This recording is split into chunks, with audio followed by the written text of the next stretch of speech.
el cerebro propiamente dicho, cuando pensamos en el sistema nervioso, sino que también tiene otras estructuras anexas que forman parte de este sistema nervioso, que es un sistema un poquito complicado, pero que esto es vital, porque es el que controla todas las funciones de nuestro organismo. Eh, Hablando un poquito de las generalidades pues, de este sistema nervioso, podemos decir pues que este sistema, al igual que el sistema endocrino, eh, tiene objetivos similares, principalmente conservar las condiciones controladas a la homeostasis dentro de los límites que mantienen la vida. En el caso del sistema nervioso, regula aquellas actividades corporales, respondiendo con rapidez mediante impulsos nerviosos. En el caso del sistema endocrino, pues a través de la liberación de hormonas, como nosotros ya lo habíamos eh, hablado. ¿Qué más podemos decir de este sistema nervioso? El sistema nervioso con un peso aproximado de 2 kilogramos, esto representa alrededor del 3% del peso corporal total. El sistema nervioso es uno de los sistemas, por decir así, más pequeños, pero más sin embargo, uno de los más complejos de los 11 sistemas o aparatos que en algún momento estudiamos así de una forma un poquito fugaz. Esta red intrincada de miles y millones de neuronas que forman parte de ese sistema nervioso están organizados de tal forma que permiten pues hacer una subdivisión de este sistema nervioso, el cual lo podemos dividir en un sistema nervioso central y en un sistema nervioso periférico. Pero, como nosotros siempre comenzamos a hablar de las envolturas primero, ¿verdad? ¿Qué es lo que está protegiendo a nuestro sistema? Vamos a decir que hay un sistema, que sea un sistema de meninges, así como cuando vimos los huesos, cuando vimos los músculos, uh, y todas aquellas estructuras que están siendo envueltas por tejido conectivo, que sirven de protección. Igual, nuestro cerebro, nuestro sistema nervioso, está también, eh, por decir así, subdividido y protegido por ciertas estructuras que sirven, valga la redundancia, para proteger, para mantener en su posición y para alojar otras sustancias. Entonces, cuando hablamos de eso, estamos hablando principalmente de unas estructuras que reciben el nombre de meninge. Si nosotros eh, categorizamos estas meninges y las ponemos de superficial a profundo o de profundo a superficial, vamos a decir que estas están de la más superficial a la más profunda. Está la dura madre, la aracnoides y la pía madre. Ya vamos a ver cada una de ellas. ¿Alguien me podría decir si en el chat están escribiendo o algo? Oigo están cayendo muchos mensajes. No, Lick, solo presente han puesto. Ah, ok. Nadie quiere ingresar ni nada, no puedo ningún mensaje de ese tipo. No. Ok. Vamos a darle unos 2 minutitos por si eso pasa, para que no deje.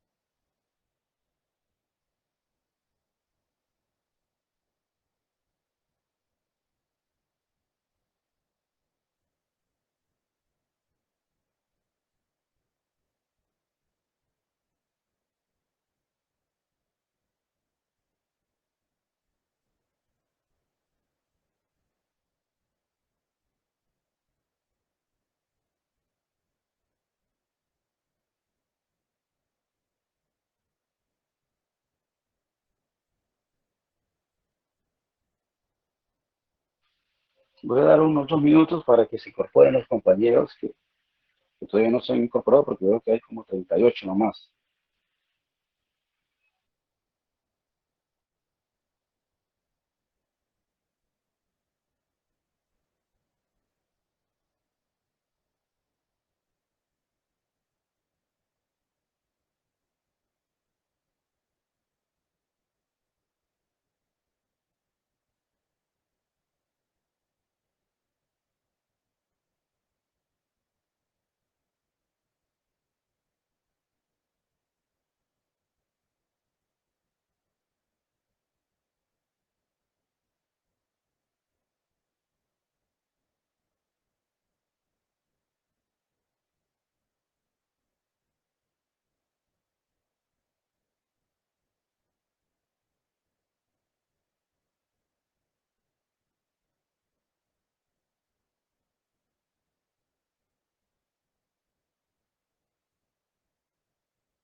Bien, me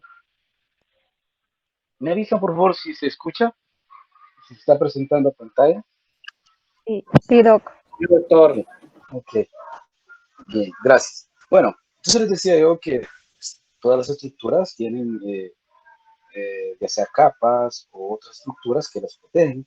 En el caso del sistema nervioso, tenemos estructuras que reciben el nombre de las meninges, y de la más superficial a la más profunda tenemos a la dura madre, a la aracnoides y a la pía madre, que son estructuras pues de tejido conectivo. ¿Cuál es la distribución de estas meninges? Principalmente así. Aquí tenemos pues un corte en el cual podemos observar las diferentes capas que están protegiendo nuestro cerebro, nuestro sistema nervioso central, por decirlo de alguna manera. Principalmente tenemos la piel, lo que conocemos como el tejido pues, o el cuero cabelludo. Luego tenemos el periósteo del hueso, el hueso, y adherido al hueso tenemos la primera capa, que es la dura madre. Esta es la que está recubriendo la parte interna de nuestra calota craneal, o sea, todo lo que está recubriendo por dentro nuestro cráneo. Seguido de esta dura madre existe otra capa, color verde que ustedes están viendo acá, y es la aracnoides. Entonces la piel, el cuero cabelludo, el periósteo, que es la envoltura externa del hueso, el hueso propiamente dicho, y adherido al hueso tenemos la dura madre, seguido la aracnoides, que son estas capas. Estamos hablando propiamente dicho de las meninges, y por último tenemos la pía madre. Vamos a ver otra distribución. Entre la pía madre y la aracnoides vamos a tener un espacio que recibe el nombre pues de espacio subaracnoideo, donde se encuentra el líquido cefalorraquídeo, un líquido que está bañando pues el sistema nervioso, lo que permite también es disminuir de alguna manera eh, una lesión o un daño que pueda ocurrir a nuestro sistema nervioso debido a que sirve como un amortiguador. Este líquido sirve como un amortiguador de los golpes. Y posteriormente tenemos el tejido nervioso propiamente dicho, o sea, ya el cerebro. Si lo vemos desde otro punto, lo estamos viendo así, de esta manera, en el cual tenemos un corte a nivel de nuestro cráneo y lo trasladamos pues acá, donde tenemos principalmente el cuero cabelludo, tenemos una porción de grasa, luego tenemos el hueso y posteriormente las meninges de las que estuvimos hablando allá. La dura madre, la que está adherida al hueso, entre la dura madre, seguido después de la dura madre está la aracnoides, después de la aracnoides sigue la pía madre, que es la que está adosada directamente al encéfalo, o sea, al cerebro. Es la capita que está adherida directamente al cerebro. Y ahí tenemos las tres. El espacio que hay entre la pía madre y la aracnoides, el que se conoce como espacio subaracnoideo, o sea, este espacio que está acá, el espacio subaracnoideo, por donde pasa el líquido cefalorraquídeo. Y de esa manera, es decir, en términos generales, es la estructura que protege nuestro cerebro, que sea de los golpes, de un traumatismo, en el caso de una caída, de, uh, de un golpe con un objeto contundente, porque tiene que atravesar por todas estas capas para poder llegar directamente al tejido cerebral. Entonces, para eso sirve todas estas capitas que están acá. Y esa es la distribución que tiene. De la parte más externa a la más interna van a ser la dura madre, la aracnoides y la pía madre. Hablábamos pues de esto, de esas generalidades del sistema nervioso, que decíamos pues que tiene un peso de 2 kilogramos, que esto representa solo el 3% del peso corporal total, decíamos, del sistema nervioso. Si hacemos referencia a otros sistemas, es bastante pequeño. Por ejemplo, si hacemos referencia a la piel, a los pulmones, al tejido muscular, al óseo, nos damos cuenta que es sumamente pequeño, pero por la funcionalidad que tiene es donde radica su importancia. Y decimos entonces que a esta red intrínseca de millones de neuronas podemos clasificarla en dos tipos: el sistema nervioso central y el sistema nervioso periférico, que es el que vamos a ver nosotros acá. Sistema nervioso central y sistema nervioso periférico.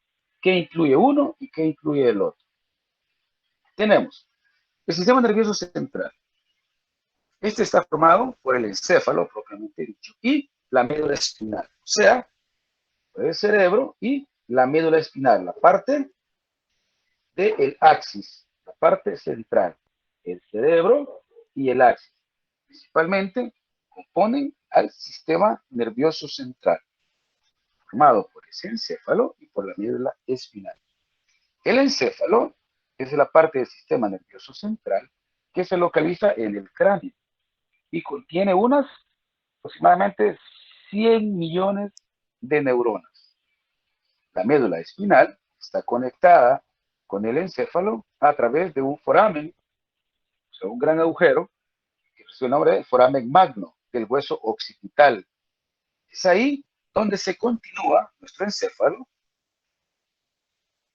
con la columna vertebral. Claro, esta columna vertebral también está rodeada por las vértebras que decíamos que son las estructuras óseas que protegen también a la columna vertebral. La médula espinal contiene unos 100 millones de neuronas. El sistema nervioso central procesa diversos tipos de información sensitiva, o sea, aferente. Es también la fuente de los pensamientos, de las emociones y de los recuerdos.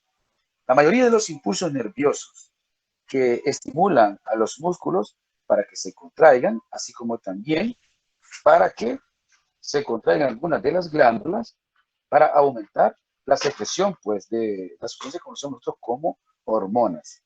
Se originan pues de este sistema, del sistema nervioso central. Todas esas órdenes que son procesadas en nuestro cerebro para dar una respuesta a nivel de nuestro cuerpo es dado por esta parte de nuestro sistema nervioso central.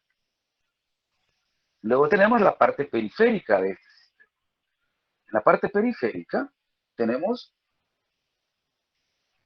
que está formada principalmente por tejido nervioso que se encuentra fuera de la médula espinal, como en el caso de estos nervios que tenemos acá, los nervios raquídeos. Son los nervios raquídeos y otros nervios que vamos a ver más adelante. Cuando hablamos de los componentes de este sistema nervioso periférico, vamos a incluir nervios, ganglios, plexos entéricos y receptores sensoriales. Un nervio no es nada más que un haz de cientos de miles de axones, los cuales, claro, van a tener también una nutrición a través de los vasos sanguíneos. Estos nervios son los que vamos a encontrar nosotros fuera del encéfalo y fuera de la médula espinal, así como nosotros lo estamos viendo acá. Tenemos 12 pares de nervios craneales, que vamos a ver más adelante, y 31 pares de nervios espinales, que son estos amarillitos que están viendo ustedes en la imagen. Estos son los nervios espinales. Aquí no estamos viendo los nervios craneales, pero eso es lo que vamos a ver posteriormente. Cada nervio sigue pues un camino definido y llega pues a inervar una zona específica del cuerpo. Los ganglios son pequeñas masas de tejido nervioso constituidas por cuerpos celulares de las neuronas localizados fuera del encéfalo y de la médula espinal. Los ganglios están íntimamente asociados a los nervios craneales y espinales. Los plexos entéricos son redes extensas de neuronas localizados en las partes de los órganos, principalmente del tubo digestivo. Las neuronas de estos plexos contribuyen pues a regular el aparato digestivo, las funciones de este aparato digestivo. Ya nosotros estamos familiarizados con el término de receptor, o sea, un receptor sensorial, que se refiere pues a una estructura del sistema nervioso que controla los cambios en el medio externo o interno. Por ejemplo, receptores sensoriales, los que constituyen pues los receptores del tacto en la piel, que ya vimos un apartado de eso, los fotorreceptores en el ojo, que me permiten pues iniciar mi sistema visual. Estos son los fotorreceptores. Y los receptores olfatorios en la nariz, lo que me permite percibir todos aquellos olores de los cuales pues yo ya estoy familiarizado o incluso aquellos olores que nunca he percibido, pero que comiencen nuevamente a integrarse a mi sistema nervioso central y ya me queda ahí en la memoria. Para cuando yo vuelva a percibir ese olor, yo sé qué estructura, por decirlo así, o qué objeto está emitiendo ese olor o qué sustancia. El sistema nervioso periférico puede ser a la vez subdividido también en otros subsistemas. Por ejemplo, tenemos el sistema nervioso somático, el sistema nervioso autónomo y el sistema nervioso entérico. Entérico relacionado siempre al sistema digestivo, por decirlo de alguna manera. El sistema nervioso somático va a tener como dos funciones principales. Está constituido por neuronas sensitivas que transmiten la información desde los receptores somáticos a la cabeza, la pared corporal y los miembros, y desde los receptores para los sentidos especiales, como en el caso de la visión, la audición, el gusto y el olfato. Van al sistema nervioso central a ser procesados. La otra subdivisión son las neuronas motoras, que conducen los impulsos del sistema nervioso central hacia los músculos esqueléticos. Estas respuestas motoras pueden ser controladas conscientemente, que es dada por la región del sistema nervioso periférico, o sea, la voluntaria, la que me permite a mí de alguna manera poder controlar una acción. Si me quiero mover de lugar, si me quiero sentar, si me quiero acostar, para eso me sirve esa subdivisión del sistema nervioso central y su parte pues periférica. Luego tenemos el sistema nervioso autónomo. El sistema nervioso autónomo está formado por neuronas sensitivas también, que transportan información proveniente de los receptores sensitivos autónomos, localizados principalmente en órganos viscerales, como el estómago, los pulmones, que llevan información hacia el sistema nervioso central. Neuronas motoras que conducen impulsos nerviosos desde el sistema nervioso central hacia el músculo liso, el músculo cardíaco y las glándulas, que es lo que hablábamos anteriormente, que permitía pues controlar la función de estas estructuras. Dado a la vez también que estas respuestas motoras no están normalmente bajo control consciente, la acción del sistema nervioso autónomo es involuntaria, porque usted no puede controlar los movimientos de su sistema digestivo, por decirlo de alguna manera. Igual a nivel pulmonar, aunque usted puede detener en algún momento su respiración, pero usted respira inconscientemente. Usted puede cambiar su patrón respiratorio, sí, usted puede cambiar su patrón respiratorio, pero llega un momento que automáticamente usted tiene que respirar. ¿Por qué? Porque está quedando sin oxígeno y esa carencia de oxígeno lo hace que usted realice una inspiración. Por mucho que usted trate de detener la respiración, va a llegar un momento que inconscientemente va a tener que respirar, porque el organismo le está demandando a usted oxígeno. Por eso es que está en esta subdivisión involuntaria, aunque a voluntad yo puedo modificar mi patrón respiratorio. Yo puedo decir, bueno, voy a respirar 12 respiraciones por minuto y las cuento y comienzo a hacer pausa. O puedo decir, voy a respirar 30 veces por minuto y comienzo a respirar más rápido. Pero eso sí lo puede controlar.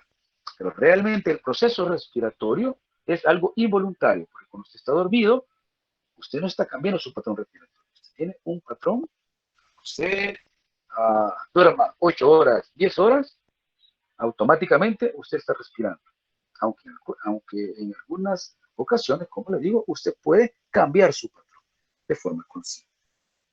Y tenemos pues la otra subdivisión de este sistema nervioso autónomo, que lo podemos dividir en una división simpática y en una división parasimpática. Todos, como por ejemplo, las neuronas simpáticas van a estar involucradas en aumentar, por decir así, algunas de las acciones, como en el caso de la frecuencia cardíaca, y las neuronas parasimpáticas reducen generalmente algunas de las funciones. Por eso decimos que la división simpática ayuda a la ejecución de las acciones de emergencia, aquello que me genera estrés y para resolver una situación de emergencia utilizo el simpático. Y el parasimpático es más que todo para aquellas actividades de reposo. Aquellas acciones de la división simpática conocemos como aquellas respuestas de lucha y huida, que es la que les decía yo cuando nos enfrentamos a situaciones de estrés como un asalto y ese tipo de situaciones. Entonces ahí se activa mi sistema simpático, porque me ponen alerta para ver qué voy a hacer. Y el parasimpático al contrario, este pues me pone en un estado así como de reposo, tranquilo, y esa es como una de las principales diferencias que hay entre la acción simpática y la acción parasimpática de esta subdivisión del sistema nervioso autónomo. Tenemos otra subdivisión de este mismo, el periférico, que es el funcionamiento pues, del sistema nervioso entérico, relacionado principalmente al cerebro visceral, por decirlo así, que también es involuntario. Muchas veces este se clasificaba como o formaba parte del sistema nervioso autónomo. Este tiene alrededor pues, de 100 millones de neuronas situados en los plexos entéricos. Estamos hablando a nivel digestivo, que se distribuyen a lo largo pues, de todo este tubo. Muchas de las neuronas localizadas en los plexos entéricos funcionan hasta cierto punto en forma independiente, según el sistema nervioso autónomo y el sistema nervioso central, aunque también se comunican, claro, pues, con el sistema nervioso central por medio de aquellas neuronas de la parte simpática y parasimpática. Las neuronas sensitivas de esta clasificación del sistema nervioso entérico están monitorizando los cambios químicos que se producen a nivel del tubo digestivo y también la distensión pues, de las paredes de las vísceras huecas, como en el caso del estómago, el intestino delgado, el intestino grueso. Las neuronas motoras entéricas coordinan la contracción del músculo liso del tubo digestivo, que estimula la progresión del alimento a lo largo pues, de él. Regulan también las secreciones de algunos órganos del tubo digestivo, como en el caso de la secreción de ácido gástrico, la actividad de algunas células endocrinas del aparato digestivo que secretan hormonas, todo pues encaminado al proceso de digestión. Eso es lo que ocurre en esa pues subdivisión. Luego tenemos funciones del sistema nervioso. ¿Cuáles son estas funciones del sistema nervioso en general? Ya vimos estas clasificaciones que lo podemos poner como un sistema nervioso central, un sistema nervioso periférico, y que dentro del sistema nervioso periférico podemos hacer otras subdivisiones más, como en el caso del autónomo, del somático y del entérico, que es lo que yo he explicado eh, anteriormente. Pero dentro de las funciones así generales del sistema nervioso, que es lo que ya hemos visto, esto ya lo vimos cuando vimos los procesos de retroalimentación. Ahí tocamos un poquito esta parte. El sistema nervioso lleva a cabo un complejo conjunto de tareas. Permite percibir diferentes olores, hablar, recordar hechos pasados. También proporciona señales que controlan los movimientos del cuerpo y regulan el funcionamiento de los órganos internos. Estas actividades pueden ser agrupadas en tres funciones básicas. Una función sensitiva o la función aferente, una función integradora de proceso y la motora o eferente o el efecto que yo quiero.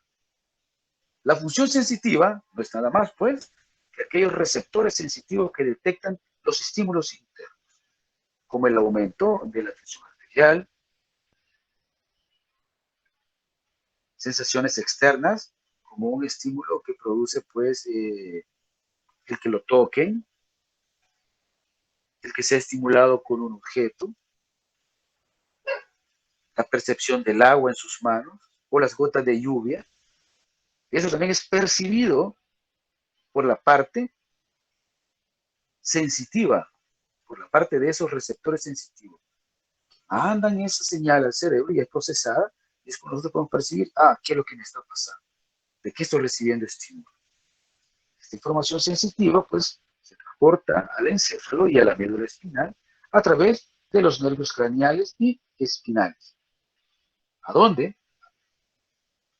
A una parte integradora, o sea, ahí va ya la función integradora, en el cual el sistema nervioso procesa la información sensitiva, la analiza y toma decisiones para efectuar las posibles respuestas o una respuesta adecuada a la actividad conocida. O sea, ya conoce esa sensación y emite pues una respuesta, ya de una forma integral.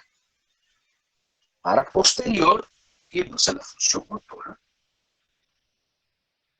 Una vez que esta información sensorial ha sido integrada por el sistema nervioso central, este puede generar una respuesta motora adecuada, activando efectores, como en el caso del músculo y las glándulas, a través de los nervios craneales y espinales. La estimulación de los efectores produce la contracción de un músculo o estimula a una glándula para que aumente pues su secreción. Y de esta manera pues tenemos las tres funciones básicas del sistema nervioso central.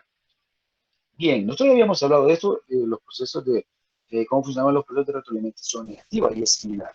Tenemos siempre un receptor, tenemos una zona integradora y tenemos pues el efector, que dependiendo el estímulo que se perciba, así se va a dar una respuesta motora, así se va a dar pues una acción.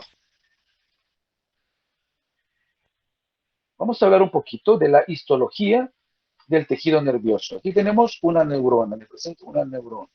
Esto es la unidad estructural y funcional del sistema nervioso. Ahí vamos a ir viendo pues algunas de las partes principales pues de esa neurona. Vamos a ir desglosando. Porque también vamos a ver que no solo hay un tipo de neurona, sino que hay otro tipo de tejidos aquí también. El tejido pues nervioso tiene dos tipos de células principales, que son las neuronas y otra que se llama de la neuroglia. Estas células se combinan de distintas formas en las diferentes regiones del sistema nervioso, además de formar pues redes de procesamiento complejo de información, tanto a nivel del encéfalo y de la médula espinal. Las neuronas también conectan todas las regiones del cuerpo con el encéfalo y la médula. Como células altamente especializadas, capaces de alcanzar grandes longitudes y de realizar conexiones extremadamente intrínsecas con otras células. Las neuronas también realizan la mayoría de las funciones propias del sistema nervioso, como la sensación, el pensamiento, los recuerdos, el control de la actividad muscular y la regulación de las secreciones glandulares. Como resultado de su especialización, estas células han permitido la capacidad para realizar divisiones mitóticas. Las células de la neuroglia, o sea, la otra clasificación que no son neuronas propiamente dichas, estas son más pequeñas que las neuronas. Es como un tejido de sostén, de reparación y, por decir así, serían aquellas células que permiten la reconstrucción del tejido. Vamos a ver que no necesariamente es la reconstrucción de neuronas, porque las neuronas no se reproducen. Neurona muerta, neurona que tenemos que despedirnos de ella.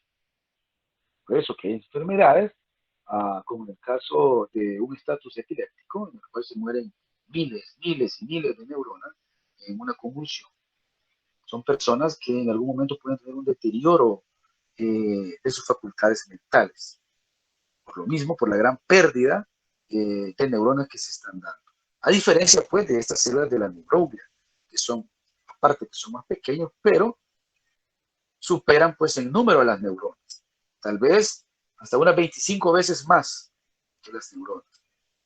Estas células de la neuroglia tienen la función de sostener, nutrir y proteger a las neuronas. Además de mantener, pues, el líquido intersticial que las baña. Al contrario de las neuronas, estas células de la neuroglia sí se siguen dividiendo en el resto de la vida. En cambio, las neuronas no, como les decía. O sea, la neurona se muere y ya tenemos que despedirnos, ya no se regenera una neurona. Estas diferencias, tanto estructurales como pues, funcionales del sistema nervioso central y del sistema nervioso periférico, es lo que vamos a ver. ¿Dónde están estas neuronas y dónde están también estas células de la neuroglia? Porque vamos a decir pues, que hay no solo una, sino que podemos clasificar estas células de la neuroglia en tipos que están a nivel del sistema nervioso central y hay otras que están a nivel del sistema nervioso periférico. Hablemos de esa neurona. Esta neurona principalmente está compuesta por tres estructuras principales. Tenemos un cuerpo neuronal, las dendritas y el axón, esta parte tubular. el cuerpo celular.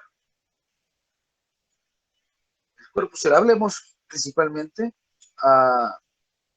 de que estas neuronas, podemos decir, que tienen ese cuerpo celular, que también se conoce como pericarión o soma. Esta parte, el cuerpo o el pericarión o soma, es el que aloja principalmente el núcleo de la neurona, el cual está rodeado, como ven ahí, de citoplasma. En él podemos encontrar también diferentes organelos, como lisosomas, mitocondria, complejo de Golgi, porque una neurona es una célula, solo que es una célula nerviosa, por eso es que cambia, no así como redondita, sino que por la función que tiene. Entonces, eso es lo que conocemos como el cuerpo celular. Luego, tenemos otra estructura que son las dendritas, estas ramificaciones que ven acá, estas ramificaciones que ven ustedes. Estas dendritas conforman pues la porción receptora o de entrada de una neurona, es la parte donde se comunica. Las membranas plasmáticas de las dendritas contienen numerosos sitios receptores para la fijación de mensajeros químicos provenientes de otras células. Estas dendritas habitualmente son cortas, agudizadas y presentan múltiples ramificaciones. En muchas neuronas, las dendritas adoptan una disposición arborescente, o sea, como una especie de ramas de árboles. Están ramificadas. Y por último, tenemos el axón y las terminales axónicas, que es la parte de acá. Entonces, principalmente, esta neurona está constituida por un cuerpo neuronal, las dendritas y un axón. El axón de una neurona propaga los impulsos nerviosos hacia otra neurona, una fibra muscular o una célula glandular. El axón es una proyección cilíndrica larga y fina que generalmente se une con el cuerpo celular, que es pues esa elevación cónica que nosotros conocemos. Para terminar, en estas ramificaciones, ustedes están viendo acá, que son las terminaciones axónicas. Y de esa manera es que las neuronas se comunican. De esta manera, reciben acá la señal, pasa la señal por todo su axón para ir a unirse a otra neurona y de esa manera transmitir el impulso nervioso y que se dé una acción, que es lo que conocemos en el caso del sistema nervioso central. Esa información que se da la vamos a conocer como sinapsis. Sinapsis. La sinapsis es la unión de una neurona o de varias neuronas y que están transfiriendo o transmitiendo una información. A eso es lo que se le conoce como la sinapsis. Pero podemos tener una clasificación neuronal. Vamos a tener una clasificación neuronal porque no todas las neuronas son estructuralmente así como ustedes están viendo esto. Esta es como el prototipo, así como cuando vimos las vértebras, que teníamos una vértebra típica, que tiene todas las estructuras que son afines o similares. Entonces, esto es una neurona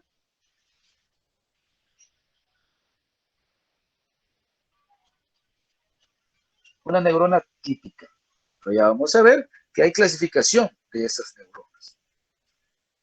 Para poder clasificar las diferentes neuronas que se encuentran pues, en el cuerpo, se utilizan tanto características funcionales como estructurales. Principalmente, si nos vamos desde el punto de vista estructural, podemos tener tres tipos de neuronas. Tres tipos de neuronas que hacen las voy a presentar. Primeramente tenemos las neuronas multipolares. Estas neuronas multipolares tienen generalmente varias dendritas, o sea, varias de estas estructuras, varias dendritas. La mayoría de las neuronas de este tipo son aquellas que están situadas en el cerebro y en la médula espinal. Son de este tipo las neuronas motoras. Aquellas neuronas que van a llegar a nivel muscular para que se genere un tipo de acción. Luego tenemos, vamos a irnos mejor a la imagen para que ustedes puedan hacer una diferencia de esas neuronas. Teníamos entonces una neurona multipolar, una neurona bipolar y una neurona unipolar. ¿A qué se refiere eso? A la ramificación que tiene. Que decíamos nosotros que las neuronas multipolares tienen generalmente varias dendritas. O sea, varias dendritas, pero un único axón. En cambio, la bipolar tiene una dendrita principal y un axón. Estas generalmente las encontramos en la retina del ojo, en el oído y en la parte de nuestro sentido del olfato. ¿Por qué? Tenemos, si ustedes ven acá, el núcleo o el cuerpo está acá. Del cuerpo salen el montón de dendritas y del cuerpo sale un axón. Y en el caso de la bipolar, si ustedes ven, solo sale una dendrita, que después se ramifica, claro, pero solo es una dendrita y un axón. Por eso se le conoce con el nombre de bipolar. Está aquí el cuerpo y del cuerpo salen dos estructuras. Sale el axón y sale una única dendrita. En cambio aquí no. Aquí del cuerpo sale un montón de dendritas y después sale el axón. Por eso esta aquí es multipolar. En cambio esta, como solo tiene una, es bipolar y el axón. Esta que es unipolar recibe ese nombre. ¿Por qué? Porque del cuerpo sale un tabique y de ese tabique se ramifica en una sola estructura, no como en este caso que hay dos, ¿ve? Una de acá y una de acá. Acá no, de una misma sale la dendrita y el axón, y por eso que recibe el nombre de unipolar. Eso es en cuanto a la estructura. Estas neuronas unipolares, o sea, las dendritas de la mayoría de las neuronas unipolares funcionan como receptores sensoriales que detectan un estímulo sensitivo. En el caso del tacto, la presión, dolor o estímulos térmicos, cuando veíamos el caso pues, de las sensaciones táctiles de la piel, cuando vimos eso, los corpúsculos de Pacini y todo eso, entonces estamos más o menos a ese nivel.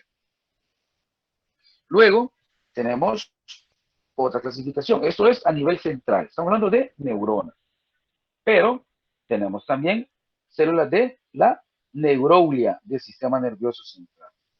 Las células de la neuroglia del sistema nervioso central pueden clasificarse según el tamaño, las prolongaciones citoplasmáticas que éstas tengan y las organizaciones intracelulares. Hay cuatro tipos principales: los astrocitos, oligodendrocitos, microglia y células ependimarias. Vamos a irnos a este nivel. Esto es a nivel del sistema nervioso central, en el cual vamos a describir principalmente una de las células que está ahí, que es el astrocito. El astrocito es una célula en forma de estrella, por eso viene de astro, en forma de estrella, tiene muchas prolongaciones celulares y son las más largas y numerosas de la neuroglia. O sea, los astrocitos son los que están en mayor proporción cuando hablamos del sistema nervioso central, pero en su parte de la neuroglia del sistema nervioso central. Existen dos tipos de astrocitos. Los astrocitos protoplasmáticos tienen gran cantidad de prolongaciones cortas y ramificadas y se encuentran en la sustancia gris. La sustancia gris y la sustancia blanca son sustancias que hay tanto a nivel de la médula como a nivel del sistema nervioso central. Luego tenemos los astrocitos fibrosos, que tienen una gran cantidad también de estas prolongaciones, pero no son tan ramificadas y se localizan principalmente en la sustancia blanca. Estas prolongaciones hacen contacto con capilares sanguíneos, con neuronas y con la pía madre, o sea, la parte más interna de las capas que ya vimos de las meninges. ¿Y cuál es la función principal de estos astrocitos? La función principal es, contienen microfilamentos que le dan una resistencia considerable y le permiten sostener a las neuronas. Es como un tejido de sostén. Las proyecciones de estos astrocitos que se envuelven en los capilares sanguíneos aíslan las neuronas del sistema nervioso central de diferentes sustancias potencialmente nocivas de la sangre, mediante la secreción de compuestos químicos que mantienen las características de esa célula. Entonces, esos astrocitos, aparte de dar sostén, también permiten mantener aislado el encéfalo o el cerebro de sustancias dañinas para mi sistema nervioso central. Luego tenemos, estamos hablando de estos dos, astrocitos fibrosos y los protoplasmáticos. Ahora vamos con los oligodendrocitos. Estos oligodendrocitos son células que también se semejan a los astrocitos, pero son un poquito más pequeños y contienen menor cantidad de prolongaciones.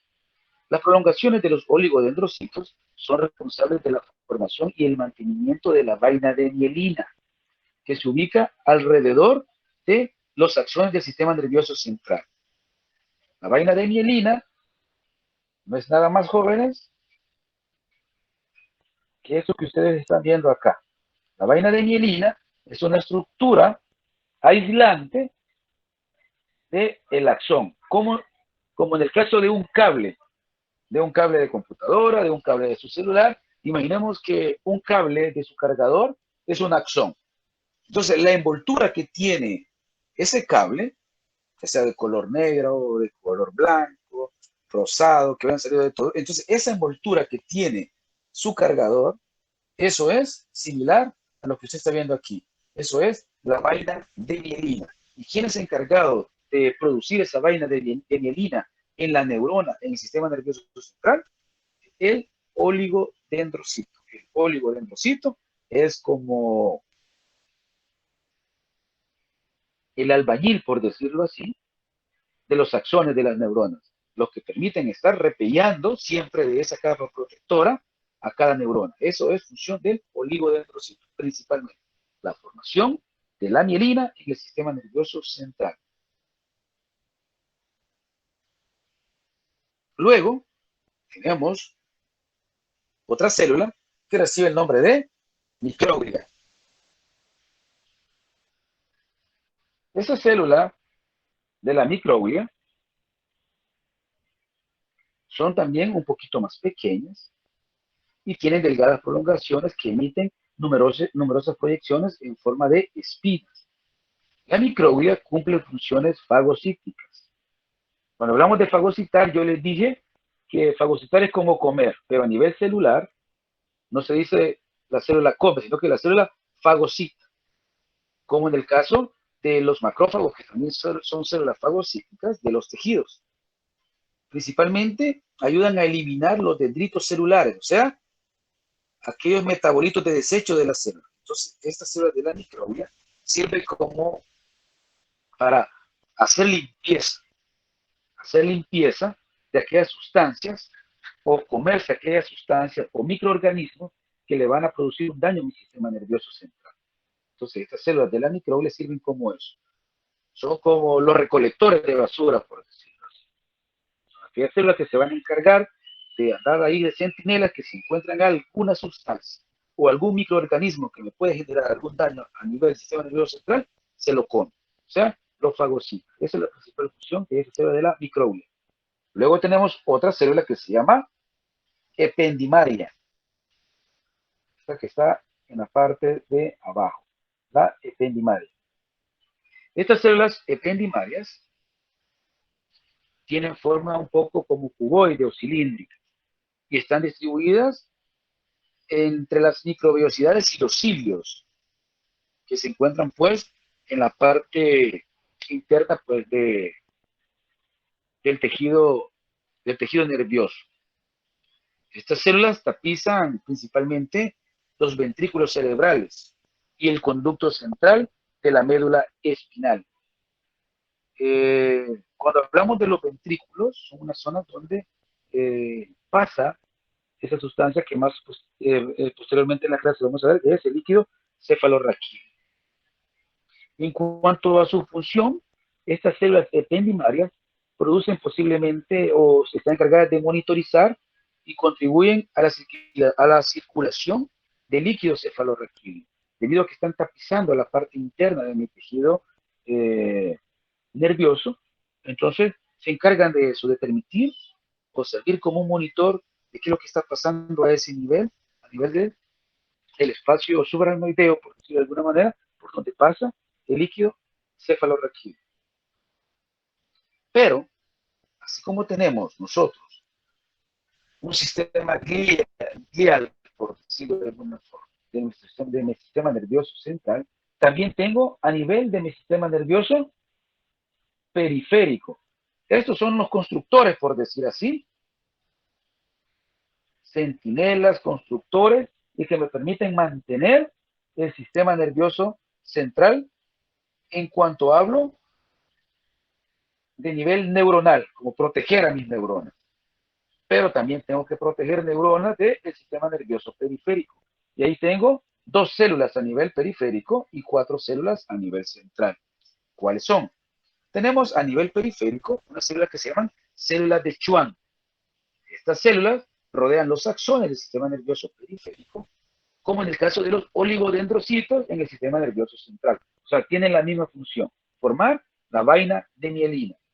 La vaina de mielina es formada por las células de Schwann en el sistema nervioso periférico y por los oligodendrocitos en el sistema nervioso, perdón, los oligodendrocitos en el sistema nervioso central y las células de Schwann en el sistema nervioso periférico. ¿Cuál es la función? Formar esa mielina que yo les expliqué. Luego, tenemos también una célula, aquí tienen la célula de Schwann y están viendo pues que tiene esa envoltura, como en el caso del cargador que les dije de su celular. Pero tenemos otra célula también a nivel periférico, que es una célula satélite. Estas células aplanadas rodean los cuerpos celulares de las neuronas, de los ganglios del sistema nervioso periférico. Además de dar soporte estructural, estas células satélite también regulan los intercambios de sustancias entre los cuerpos neuronales y el líquido intersticial. O sea, sirve como un centinela para ver qué sustancias son las que se están pasando de un lugar a otro. Principalmente, eso es la función de esta célula a nivel periférico. La de Schwann, producir la vaina de mielina, perdón, esa es la de Schwann, producir la vaina de mielina, y a nivel periférico siempre esta satélite, por su nombre dice, la satélite está siendo un centinela, a ver qué es lo que está pasando y coordinando que no, o que el sistema, o que al sistema no estén llegando pues sustancias extrañas que en algún momento le puedan generar algún daño. Cuando hablamos de la sustancia gris y la sustancia blanca, no es nada más que una clasificación que hay de tejidos a nivel nervioso. Y reciben ese nombre porque una parte es blanca y porque una parte es gris. Pero ¿de qué va a depender este color?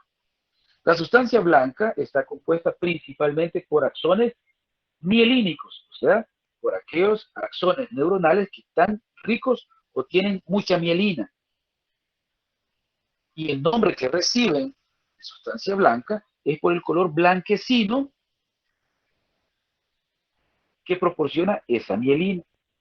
En cambio, la sustancia gris del sistema nervioso contiene los cuerpos celulares de las neuronas, o sea, las dendritas, axones amielínicos, o sea, que no tienen mielina. Y por eso es que le da ese tono gris. Por eso es que la división del sistema nervioso, por decirlo de alguna manera, lo podemos clasificar de ese tipo. Una sustancia blanca y una sustancia gris, y de ahí es donde viene lo que estuvimos hablando pues anteriormente.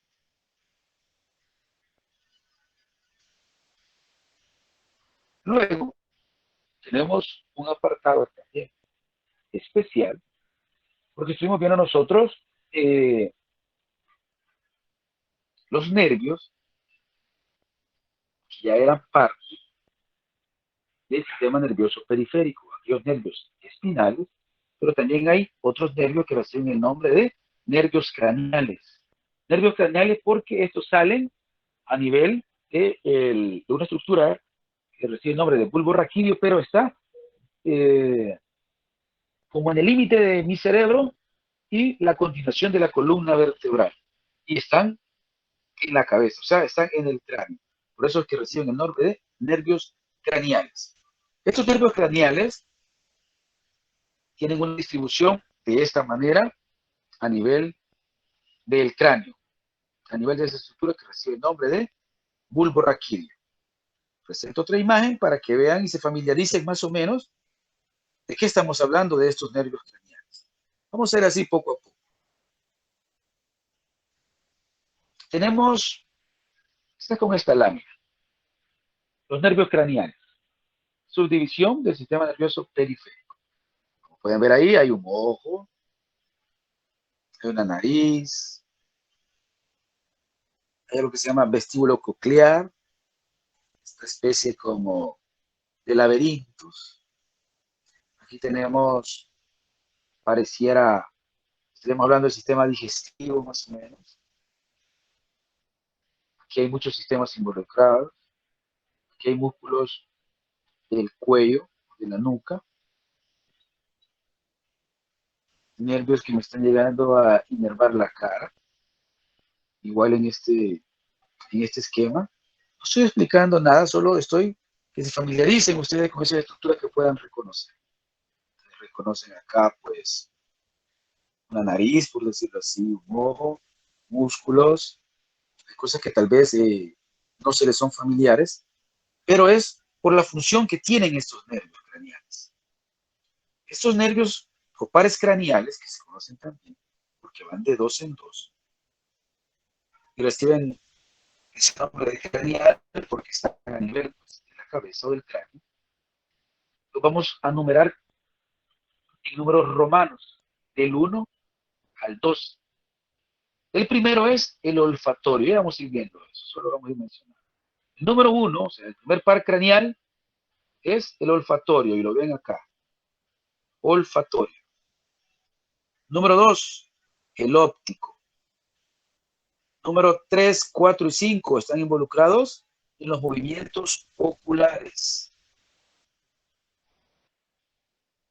Este que está acá, el nervio vestíbulo coclear. ¿Alguien sabe qué es este? Que me diga, sí, el vestíbulo coclear tiene que ver con. ¿Alguien sabe? El oído.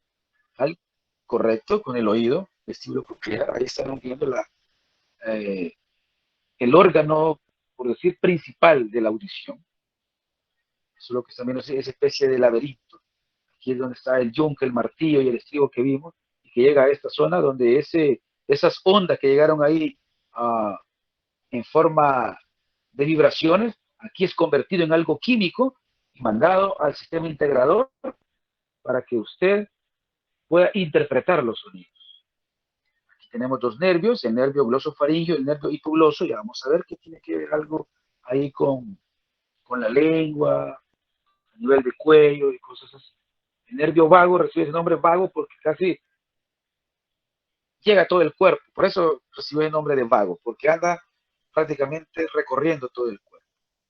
El nervio accesorio recibe el nombre de espinal, el nervio facial, porque algo tiene que ver ahí con los músculos de la expresión facial, y el trigémino, que también ya vamos a ver cuál es una de sus funciones principales.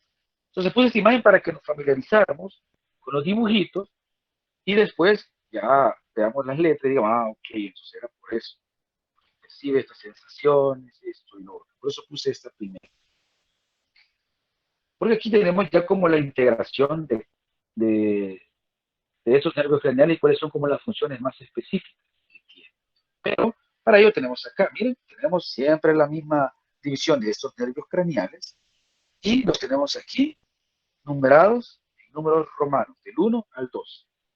Tenemos el primero, el nervio olfatorio, que es sensitivo, porque tenemos que ver esta otra clasificación que hay. Porque hay nervios que son sensitivos, hay nervios que son puramente motores y hay nervios que son mixtos, o sea, que me dan la parte sensitiva y a la vez me dan la parte motora. Entonces, el nervio olfatorio es puramente sensitivo. ¿Por qué? Porque lo que percibo yo es una sensación de olor. ¿Cuál es la función principal? Se ocupa de la olfacción. Cuando usted percibe un olor, para dejar claro esa parte sensitiva, esa parte motora y esa parte mixta, cuando usted recibe una sensación de olor, su cerebro lo procesa y usted identifica ese olor. Por eso es sensitivo. Usted identifica qué es lo que está oliendo. Si es una loción que le agrada, si es un olor que le desagrada, si es una fruta, usted como olerla sabe qué fruta es. Incluso usted puede reconocer el olor de una persona si ya está familiarizado con ese olor. Pero no genera ninguna relación o una acción motora. Usted no dice, estoy oliendo una manzana y mueve un pie, ¿verdad que no? Esa es la diferencia entre una sensación sensitiva y una sensación motora. La sensación motora es lo que me va a permitir que yo mueva algo, pero que yo mueva algo cuando percibo esa sensación. Pero usted no siente el olor de una loción y mueve una mano. No eso es reflejo, sino que el reflejo es percibir el olor, y el cerebro lo procesa e identifica qué es lo que está oliendo. Por eso es que el nervio olfatorio es puramente sensitivo. El nervio óptico, igual, sensitivo, percibe la luz.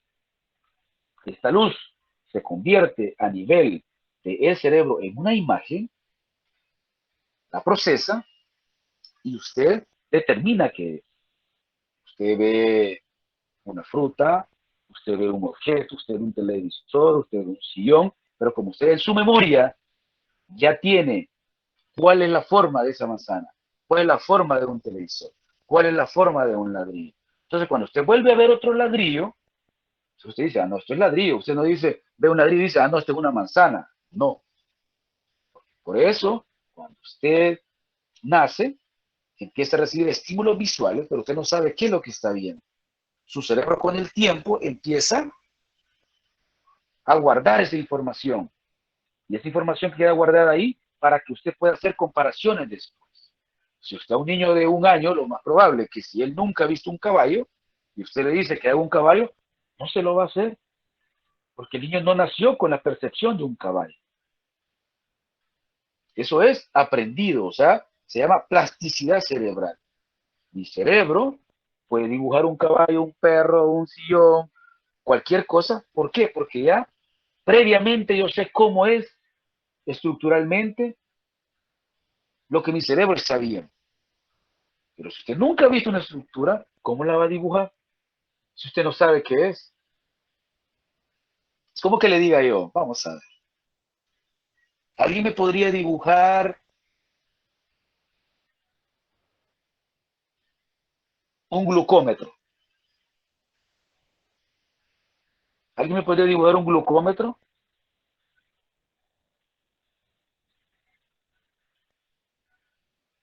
¿Alguien que sepa que es un glucómetro, dígame, sí, yo. ¿Alguien sabe lo que estoy hablando? No. ¿Alguien? ¿Alguien se imagina que puede ser un glucómetro? Quizás el menor que tengo aquí en clase ha de ser quizás de unos 16 años, 17 años quizás. El menor. O sea, usted tiene 17 años de estar acá en este mundo y yo le digo, dibújeme un glucómetro. O sea, lo estoy haciendo para que vean que si usted no tiene un registro de algo que ha visto, usted puede ver cualquier cosa, pero no sabe qué es. ¿Alguien sabe qué es un glucómetro? ¿No? Bueno, Un creo que no. aparatito para medir azúcar. Ajá, correcto, un aparatito para medir el azúcar. Pero sus demás compañeros quizás nunca han visto un glucómetro y tienen razón, o sea, nunca lo han visto. ¿Cómo? ¿Cómo lo hace? Para que vean qué importante es eso de estas sensaciones que percibimos. Muchas veces podemos creer nosotros que conocemos todo, que sabemos todo, pero si nuestro cerebro nunca ha visto un objeto, no somos capaces, ni aunque seamos los más genios del mundo, no podremos reproducir nosotros un objeto. Aunque seamos brillantes, no se puede. porque su cerebro nunca ha captado una imagen y por lo tanto él no la ha guardado ahí en el CPU para decir, ok, cuando yo vuelva a ver un glucómetro, ya sé que es un glucómetro. Ahora, cosa contraria, yo digo, ¿alguien me podría dibujar un termómetro? Creo que la mayoría va a decir, claro, porque desde pequeño han estado familiarizados ustedes con los termómetros, que saben ustedes que es para que les midan la temperatura. Entonces su cerebro automáticamente dice, si un termómetro es esto. Entonces de eso se encarga el nervio óptico, de percibir esas ondas luminosas, transformarlas en el cerebro en imágenes, que son guardadas para poder ser reproducidas posteriormente. Sensitivo, puramente sensitivo. Luego tenemos el nervio motor ocular común, se llama eso, el tercero. Nervio motor ocular común, principalmente en los movimientos oculares. Igual que el patético, siempre tiene que ver con los movimientos oculares. El trigémino es mixto, porque este percibe sensaciones a nivel de la piel, pero participa también en la masticación del trigémino. Ustedes están viéndolo acá, miren, las ramitas por dónde van. Hay una ramita acá para el macetero, pero hay otras también para el temporal, y hay una ramita que va para la cara. Eso es el trigémino, por las ramas que este produce. Una, dos, tres ramas principales. Por eso recibe el nombre de trigémino. Pero este participa en dos sensaciones.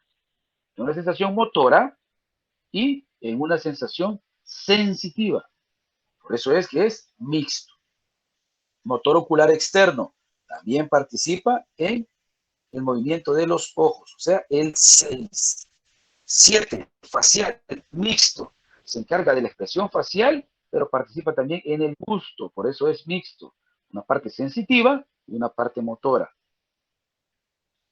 El octavo, que recibe también ese nombre, o el vestíbulo coclear, o sea, el del oído, el octavo par craneal. Sensitivo. Se ocupa de la audición y participa también con el equilibrio. Si alguien ha tenido una infección de oído bien puesta, se da cuenta también que usted pierde el equilibrio. ¿Por qué? Empieza a estar mareado también. Usted medio se mueve, si está acostado, siente que todo le da vuelta. Pero es porque este también participa, aparte de la audición, participa también con el equilibrio por una sustancia que hay ahí en el sistema vestíbulo coclear que se desacomoda, por decirlo de alguna manera, y eso es lo que le genera a usted la sensación de vértigo, esa sensación de mareo. Es dada por ese par craneal, vestíbulo coclear. Luego tenemos otro que es mixto, que es el glosofaringio. Participa en la deglución, igual que el facial con el gusto, y es el encargado también de la sensación del placer. Por eso es mixto, porque tiene dos funciones. Percibir el gusto, la sensación del placer y la deglución, o sea, permitir que usted pueda tragar sus alimentos. El vago también es mixto, que controla las vísceras. El espinal, puramente motor, movimientos de la cabeza. El espinal, movimientos de la cabeza. El onceavo. Y el duodécimo par, que es el hipogloso, es motor, movimientos relacionados con el habla, o sea, movimientos de la lengua. Y es lo que usted está viendo acá. Ahí los tiene nuevamente, el olfatorio, el óptico, motor ocular común, patético, troclear, el trigémino, motor ocular externo, el facial, vestíbulo coclear, el auditivo, el glosofaringio, el neumogástrico o vago, neumogástrico porque atraviesa la caja torácica del neumo y también la parte gástrica. El espinal y el hipogloso. Tal vez ustedes en algún momento van a escuchar el término, le dio un reflejo vagal. ¿Qué es un reflejo vagal? No es nada más que una cascada de situaciones que son provocados por la estimulación de este nervio, el nervio vago. Un reflejo vagal le puede dar pues, un accidente de tránsito, un golpe, le puede dar un reflejo vagal, pero principalmente lo que ocurre con un reflejo vagal es que le da a usted una bradicardia. Y dependiendo de la severidad, por decirlo así, del reflejo vagal que le da a usted, esto le puede provocar un paro cardíaco. Hay varias situaciones, como le digo, que pueden provocar reflejos vagales. Puede parecer risible, pero muchas de las muertes que ocurren a nivel de relaciones, vamos a decir relaciones sexuales, pero con unas prácticas no adecuadas, me puede provocar un reflejo vagal. Tal vez ustedes se han dado cuenta de señoritas que han fallecido pues, en autoteles, muchas veces por prácticas de relaciones anales. Uno de los principales causas de reflejo vagal es el tener relaciones sexuales por el ano, porque el ano está bastante inervado y al introducir, por decirlo así, al haber pues, coito anal, podemos estimular el vago y esto puede generar que se dé un reflejo vagal. Y si el reflejo vagal es tan severo, puede provocar la muerte porque lo que hace es que se le para el corazón. Entonces, este neumogástrico o vago recibe ese nombre porque es bien vago, porque va desde la cabeza, pongámoslo así entonces, recorre toda la caja torácica, recorre el abdomen hasta el ano, por decirlo de alguna manera. Llega a inervar, y como lo dijimos, este pues es mixto, porque puede provocar tanto sensaciones, así como también la parte motora a nivel visceral. El espinal lo dejamos un poquito más para que son movimientos del cuello, y el hipogloso relacionado a los músculos de la lengua. Si me permiten, la articulación de las palabras. Y estos son pues los famosos 12 nervios craneales. No, uno se los tiene que aprender y saber cuál es la función de cada uno de ellos. Y el problema es que como tienen diferentes, o sea, los podemos tener con diferentes nombres. O sea, tienen dos nombres, algunos hasta tres nombres. Ah, pero teniendo pues estas imágenes son un poquito, ya un poquito más fácil, no se lo aprende, el 1, 2, 3, 4, 5, y solo se hace referencia con los nombres y pues la función. Cuesta un poquito porque hay que aprenderse tanto el nombre, el número al que corresponde, cuál es la función principal y la clasificación, si es sensitivo, si es motor o si es mixto. Pero en esas tres láminas tenemos todo eso. Ahí tenemos número, nombre, todos los dos posibles nombres que tiene y la función principal. Igual acá tenemos el nombre, el número, la clasificación si es sensitivo, motor, perdón, o si es mixto, y cuál es la función principal también que tiene. Y aquí ya nos organizamos más o menos con qué zonas son las que llega a estimular o llega a inervar. Ya casi para finalizar, vamos con la parte del famoso líquido cefalorraquídeo. Pues el líquido cefalorraquídeo es un líquido claro o incoloro, compuesto principalmente por agua, encargado de proteger el encéfalo y la médula espinal de daños físicos, tanto como los químicos. Es el encargado de transportar oxígeno, hay glucosa ahí también, que es transportada ya sea para las neuronas y para las células de la neuroglia que vimos. Este líquido cefalorraquídeo circula continuamente a través de las cavidades del encéfalo y de la médula, o sea, está rodeando tanto el cerebro o el encéfalo como la médula espinal por un espacio que recibe el nombre de espacio subaracnoideo, que está, dijimos, entre la aracnoides y la pía madre, las dos meninges que están recubriendo el encéfalo. El volumen total de líquido cefalorraquídeo puede andar entre 80 a 150 ml en un adulto. Este líquido cefalorraquídeo contiene pequeñas cantidades, como ya lo decíamos anteriormente, de glucosa, algunas proteínas, ácido láctico, urea, cationes como el sodio, potasio, el calcio, el magnesio y aniones como el cloro y el bicarbonato. Podemos encontrar aquí leucocitos, o sea, glóbulos blancos también. En menor cantidad que en la sangre, pero encontramos ahí también leucocitos. Y aquí tiene la imagen de qué es lo que hace. Miren, a nivel del encéfalo, esa parte celeste que ve es el recorrido que está haciendo ese líquido cefalorraquídeo. Esa parte que usted está viendo ahí es el recorrido del líquido cefalorraquídeo. Y a nivel de la columna vertebral también.